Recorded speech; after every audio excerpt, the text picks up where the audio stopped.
বজাহৰবি ৰাজ্যৰ ছাত্ৰীসকলৰ বাবে এটা ভাল খবৰ 11 তাৰিখে পুৱা 11 বজাত প্ৰতিগৰাকী ছাত্ৰীয়ে পৰীক্ষা কৰক নিজৰ মোবাইল ফোন বা বেংক একাউণ্ট কিয়নো 11 তাৰিখে দিনৰ 11 বজাত ছাত্ৰীসকলৰ একাউণ্টত সোমাব ধন নিযুত মইনা আঁচনিৰ ধন সোমাব ছাত্ৰীসকলৰ একাউণ্টত আৰু একেদৰে প্ৰতি মাহৰ 11 তাৰিখে দিনৰ 11 বজাত ছাত্ৰীসকলৰ একাউণ্টত এই ধন সোমাব লৈ হৈছে মুহূৰ্তৰ সবিশেষ পূজাৰ মাজতে ৰাজ্যৰ লাখ লাখ ছাত্ৰীয়ে লাভ কৰিব ধন যিটো পূজাৰ বতৰ আৰু পূজাৰ মাজতে ছাত্ৰীসকলে এই ধন লাভ কৰিব 11 তাৰিখে দিনৰ 11 বজাত 1,59,093 গৰাকী ছাত্ৰী একাউণ্টত সোমাব ধন প্ৰতি মাহৰ 11 তাৰিখে 11 বজাত পৰীক্ষা কৰক আপোনাৰ মোবাইল একাউণ্ট আপোনাৰ বেংক একাউণ্ট পৰীক্ষা কৰক আপুনি লাভ কৰিব পইচা সোমোৱাৰ মেছেজ আৰু আপুনি মোবাইলটো পৰীক্ষা কৰি চাওক আপোনাৰ মোবাইলত পইচা সোমোৱাৰ মেছেজ আহিব ৰাজ্যৰ ছাত্ৰীসকলৰ বাবে যিটো এইদৰে ডাঙৰ ঘোষণা কৰিছে মুখ্যমন্ত্ৰী ডক্টৰ হিমন্ত বিশ্ব শৰ্মাই HS স্নাতকোত্তৰ প্ৰথম বৰ্ষৰ ছাত্ৰীসকললৈ আগবঢ়োৱা হ'ব এই ধন 1,59,093 গৰাকী ছাত্ৰীলৈ এই ধন আগবঢ়োৱা হৈছে আৰু এই নিযুত মইনা আঁচনিৰ অধীনত 1,59,093 গৰাকী ছাত্ৰীয়ে ধন লাভ কৰিব HSৰ প্ৰতিগৰাকী ছাত্ৰীয়ে মাহেকত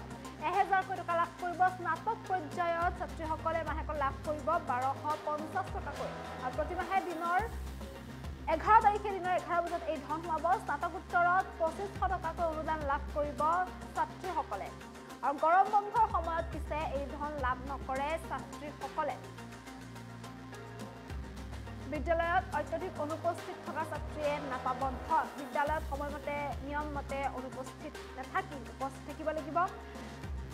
স্নাতক পৰ্যায়ত যদিহে কোনো ছাত্ৰীয়ে বিয়াত বহিছে তেন্তে বিয়াত বহা ছাত্ৰীয়ে নাপাব ধন স্নাতক পৰ্যায়লৈ যদিহে বিয়াত নবহিলে ধন লাভ কৰিব ৰাজ্যৰ 1,59,093 গৰাকী ছাত্ৰীৰ একাউণ্টত সোমাব এই ধন পৰৱৰ্তী সময়ত মুঠ 10 লাখ ছাত্ৰীক সামৰি লোৱাৰ লক্ষ্য বান্ধি লৈছে এতিয়া ৰাজ্য চৰকাৰে আৰু নিশ্চয়কৈ পূজাৰ মাজতে ছাত্ৰীসকলৰ বাবে এক ভাল খবৰ যিহেতু ছাত্ৰীসকলৰ বাবে এই বিষয়ে ঘোষণা কৰিছে বাল্য বিবাহ ৰোধ কৰাৰ সমান্তৰালকৈ ছাত্ৰীসকলে যাতে পঢ়াৰ ক্ষেত্ৰত বা শিক্ষাৰ ক্ষেত্ৰত পিছ পৰি থাকিবলগীয়া নহয় ধনৰ অভাৱত বা আৰ্থিক অনাটনৰ বাবে যাতে ছাত্ৰীসকলে পঢ়া বাদ দি বিয়া হৈ যাবলগীয়া পৰিস্থিতিৰ সৃষ্টি নহয় যাতে তেওঁলোকে শিক্ষাৰ যিটো শিক্ষাৰ ক্ষেত্ৰখনত যাতে প্ৰতিগৰাকী ছাত্ৰীয়ে আগবাঢ়ি যাব পাৰে কোনেও যাতে পিছ পৰিবলগীয়া নহয় সমান্তৰালকৈ বাল্য বিবাহ ৰোধ কৰাৰ বাবেও এইদৰে চৰকাৰে বৃহৎ পদক্ষেপ গ্ৰহণ কৰা দেখিবলৈ পোৱা গৈছে আৰু এই নিযুত মইনা আঁচনিৰ অধীনত ছাত্ৰীসকলে লাভ কৰিব ধন যিহেতু বৰ্তমান 1,59,093 গৰাকী ছাত্ৰীয়ে এই ধন লাভ কৰিব আৰু 11 তাৰিখে দিনৰ 11 বজাত ছাত্ৰীসকলৰ একাউণ্টত এই ধন সোমাব ছাত্ৰীসকলে দিনৰ 11 তাৰিখে 11 বজাত নিজৰ বেংক একাউণ্ট পৰীক্ষা কৰি চাব পাৰে মোবাইলত মেছেজ আহিছে নাই পৰীক্ষা কৰি চাব পাৰে কিয়নো প্ৰতিগৰাকী ছাত্ৰীৰ একাউণ্টত সোমাব এই ধন আৰু বিশেষকৈ 1,59,093 গৰাকী ছাত্ৰীক এই নিযুত মইনা আঁচনিত সামৰি লোৱা হৈছে পৰৱৰ্তী সময়ত 10 লাখ ছাত্ৰীক সামৰি লোৱাৰ লক্ষ্য বান্ধি লৈছে ৰাজ্য চৰকাৰে HS স্নাতক আৰু স্নাতকোত্তৰ পৰ্যায়ৰ ছাত্ৰীসকলে প্ৰথম বৰ্ষ পৰ্যায়ৰ যিসকল ছাত্ৰী তেওঁলোকে এই ধন লাভ কৰিবলৈ সক্ষম হ'ব HSৰ ছাত্ৰীসকলে লাভ কৰিব প্ৰতিমাহে 1000 টকাকৈ আনহাতে স্নাতক পৰ্যায়ৰ যিসকল স্নাতক পৰ্যায়ৰ ছাত্ৰীসকলে 1250 টকাকৈ লাভ কৰিব প্ৰতিমাহে লগতে যিসকল স্নাতকোত্তৰ পৰ্যায়ৰ ছাত্ৰী আছে স্নাতকোত্তৰ পৰ্যায়ৰ ছাত্ৰীসকলে 2500 টকাকৈ এই ধন লাভ কৰিবলৈ সক্ষম হ'ব অৱশ্যে স্নাতক পৰ্যায়ত যদিহে কোনো ছাত্ৰী বিয়াত বহিছে বিয়াত বহা ছাত্ৰীসকলে এই ধন নাপাব যদিহে তেওঁলোকে বিয়াত বহা নাই বিয়াত নবহিলেহে তেওঁলোকে এই ধন লাভ কৰিবলৈ সক্ষম হ'ব সমান্তৰালকৈ যদিহে সময়মতে বিদ্যালয়ত উপস্থিত নাই যদিহে বেছিকৈ ক্লাছ কৰা নাই বা মহাবিদ্যালয় বা স্কুল কলেজত যদি উপস্থিত থকা নাই ছাত্ৰীসকল তেন্তে তেওঁলোকে এই ধন নাপাব গতিকে তেওঁলোকে বিদ্যালয়ত উপস্থিত থাকিব লাগিব বা কম সংখ্যক বিদ্যালয়ত উপস্থিত থাকিলে নহ'ব তেওঁলোকে বিদ্যালয়ত প্ৰতিদিনে উপস্থিত থকাটো জৰুৰী সমান্তৰালকৈ যদিহে স্নাতক পৰ্যায়ৰ কোনো ছাত্ৰী বিয়াত বহা নাই তেতিয়া তেওঁলোকে এই ধন লাভ কৰিবলৈ সক্ষম হ'ব আৰু প্ৰতিমাহে 11 তাৰিখে দিনৰ 11 বজাত সোমাব এই ধন আৰু প্ৰতিমাহে দিনৰ 11 তাৰিখে দিনৰ 11 বজাত ছাত্ৰীসকলে নিজৰ বেংক একাউণ্ট পৰীক্ষা কৰি চাব পাৰে আৰু যেহেতু এতিয়া পূজাৰ বতৰ আৰু পূজাৰ বতৰতে এতিয়া এই ধন লাভ কৰিব ছাত্ৰীসকলে 11 তাৰিখে 11 বজাত ছাত্ৰীসকলৰ একাউণ্টত এই ধন সোমাব গতিকে ছাত্ৰীসকলে নিজৰ একাউণ্ট পৰীক্ষা কৰি চাব পাৰে যেহেতু ৰাজ্যৰ শিক্ষাৰ্থীসকলৰ বাবে ৰাজ্যৰ ছাত্ৰীসকলৰ বাবে তেওঁলোকৰ শিক্ষাৰ অগ্ৰগতিৰ বাবে এইদৰে যেহেতু বৃহৎ পদক্ষেপ গ্ৰহণ কৰিছে ৰাজ্য চৰকাৰে আৰু এইদৰে ছাত্ৰীসকলক লৈ বৃহৎ ঘোষণা কৰিছে মুখ্যমন্ত্ৰীগৰাকীয়ে যেহেতু এতিয়া 1,59,093 ছাত্ৰীয়ে এই নিযুত মইনা আঁচনিৰ অধীনত ধন লাভ কৰিব আৰু পৰৱৰ্তী পৰ্যায়ত 10 লাখ ছাত্ৰীক সামৰি লোৱাৰ চিন্তা চৰ্চা কৰিছে বা লক্ষ্য বান্ধি লৈছে এতিয়া চৰকাৰে এই সন্দৰ্ভত মন্তব্য আছে সেয়া শুনাবলৈ চেষ্টা কৰিছোঁ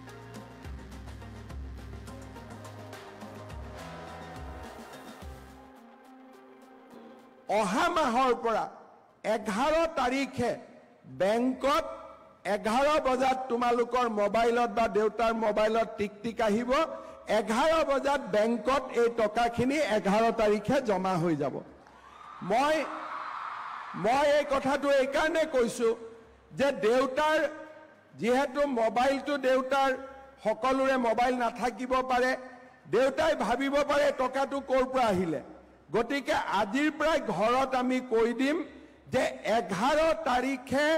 যিটো টকা বেংকত সোমাব সেইটোৱে হৈছে নিযুত মইনা আৰু এইটো মোবাইল দেউতাৰ মেছেজত যাব বা যাৰ নম্বৰ দিছা তাৰ মেছেজত যাব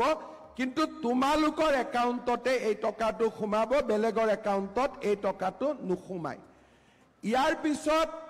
আমি পইচাটো পাই গৈ থাকিম কেতিয়ালৈকে পাম যে ফাৰ্ষ্ট ইয়াৰৰ পিছত পৰীক্ষা পাছ কৰি আমি সেকেন্ড ইয়াৰত নাম ভৰ্তি কৰিম সেকেন্ড ইয়াৰত আমি যদি পৰীক্ষা পাছ কৰো তেতিয়া আমি সেকেন্ড ইয়াৰৰ পইচা পাম কিন্তু কোনোবাই যদি ফাৰ্ষ্ট ইয়াৰৰ পৰীক্ষাত উত্তীৰ্ণ নহয় বা নিজে পঢ়া এৰি দিয়ে তেতিয়া হলে সেকেন্ড ইয়াৰত আমি নিযুত মইনা আঁচনি নাপাও আৰু এটা সৰু ইয়াত শৰ্ত নহয় পৰামৰ্শ যে ছাত্ৰীসকলে তেতিয়া নিযুত মইনা আঁচনি পাব যাৰ বিৰুদ্ধে কোনো অভিযোগ নাথাকিব অৰ্থাৎ অভিযোগ মানে ক্লাছ নকৰা বা বিভিন্ন ধৰণৰ যিবিলাক আমাৰ স্কুলত যাক ভাল একাডেমিক এক্টিভিটি বুলি কোৱা নহয় সেই কাৰণে মই ছাত্ৰীসকলক অনুৰোধ কৰিম যে দ্বিতীয় বৰ্ষত এই পইচাটো যাতে আমি পাই থাকো তাৰ কাৰণে প্ৰথম গুৰুত্বপূৰ্ণ নিয়মানুৱৰ্তিতা নিজৰ চাৰিত্ৰিক গৌৰৱ আৰু আমাৰ পৰীক্ষাত পাছ কৰা এই সৰু সৰু শৰ্তকেইটা আমি পূৰণ কৰিব লাগিব বছৰত আমি 10 মাহ পাম 2 মাহ গৰম বন্ধ থাকে গৰম বন্ধৰ 2 মাহত এই পইচাটো আমি নাপাও আমি স্কুল চলি থকা সময়তহে আমি এই পইচাটো পাম কোনোবাই দ্বিতীয় বৰ্ষত নাম লগালে কিন্তু স্কুলত নাহে এটেন্ডেন্স নাই তেতিয়াও আমি এই পইচাটো দ্বিতীয় বৰ্ষত আমি নাপাম অন্তত আমি ইউনিভাৰ্সিটিয়ে যিমান এটেন্ডেন্স বিচাৰে হিমানখিনি এটেন্ডেন্স যাতে আমাৰ থাকে ঠিক তেনেকে যিসকলে ডিগ্ৰী ফাৰ্ষ্ট ইয়াৰৰ ছোৱালীয়ে এই পইচা যি পাব তেওঁলোকেও ডিগ্ৰী সেকেন্ড ইয়াৰতো পাব ডিগ্ৰী থাৰ্ড ইয়াৰতো পাব খালি সেকেন্ড ইয়াৰত অৰ্থাৎ থাৰ্ড সেমিষ্টাৰত আমি নাম ভৰ্তি কৰিব লাগিব ফিফথ সেমিষ্টাৰত আমি নাম ভৰ্তি কৰিব লাগিব মাহত 1250 টকাকৈ প্ৰত্যেক মাহৰ 11 তাৰিখে 12 বজাৰ আগতে বেংকত টকা জমা হ'ব যিসকলে পোষ্ট গ্ৰেজুৱেট পঢ়িব তেওঁলোকেও এই পুঁজি বা এই টকা বা এই বৃত্তি চৰকাৰৰ পৰা পাই থাকিব মাত্ৰ পোষ্ট গ্ৰেজুৱেট সেকেন্ড ইয়াৰতো নাম ভৰ্তি কৰিব লাগিব আৰু নিয়মীয়াকৈ ক্লাছত উপস্থিত থাকিব লাগিব এতিয়া বহুতে মোক কয় সেকেন্ড ইয়াৰৰ ষ্টুডেণ্টখিনিয়ে দ্বাদশ মানত পঢ়া ছাত্ৰীসকলে কয় যে মামা আমি নাপালো তোমালোকেও পাবা মাত্ৰ এইবাৰ ক্লাছ 12ত পাছ কৰি ডিগ্ৰী ফাৰ্ষ্ট ইয়াৰত এডমিশন ল'ব লাগিব কোনোবা সেকেন্ড ইয়াৰ আৰু ডিগ্ৰী থাৰ্ড ইয়াৰৰ ছোৱালীয়ে কৈছে যে আমি পোৱা নাই মই উত্তৰটো মোৰ এইটো হ'ব তোমালোকেও পাবা মাত্ৰ পোষ্ট গ্ৰেজুৱেটত নাম ভৰ্তি কৰাব লাগিব যদি কোনোবা ছোৱালীয়ে ডিগ্ৰী পঢ়ি থাকোতে বিয়া হৈ যায় তেতিয়াও এই পইচাটো পোৱা নাযাব কাৰণ এই পইচাটো আমি এই কাৰণে দিছো যাতে ডিগ্ৰীলৈকে আমি বিয়াত নবহো। দেউতা মায়ে বেয়া পাব নেকি আকৌ মই বিয়াত নবহো বুলি কোৱা কাৰণে? আমি ডিগ্ৰীলৈকে বিয়াত বহিব নালাগে, কিন্তু ইউনিভাৰ্চিটিত পঢ়া ছোৱালীখিনিয়ে বিয়াত বহিলেও বা বিয়া কৰিলেও এই বৃত্তি পাই থাকিব। অৰ্থাৎ আমাৰ এটাই প্ৰচেষ্টা যে আমাৰ ছোৱালীসকলে যাতে ডিগ্ৰী 3rd ইয়াৰলৈকে বিয়াত নবহে, সেইটো আমাৰ এই আঁচনিৰ এটা লক্ষ্য। কিন্তু যিসকলে পোষ্ট গ্ৰেজুৱেট বা ইউনিভাৰ্চিটি বা BEdত পঢ়িব, তেওঁলোকে এই পুঁজি বা এই স্কলাৰশ্বিপ পাব। কাৰণ পোষ্ট গ্ৰেজুৱেট যোৱাৰ সময়ত ল'ৰা ছোৱালী বিয়া পাতিব লাগে বা বিয়া পতা নপতা নিজৰ সিদ্ধান্ত, তাত আমি পৰামৰ্শ দিব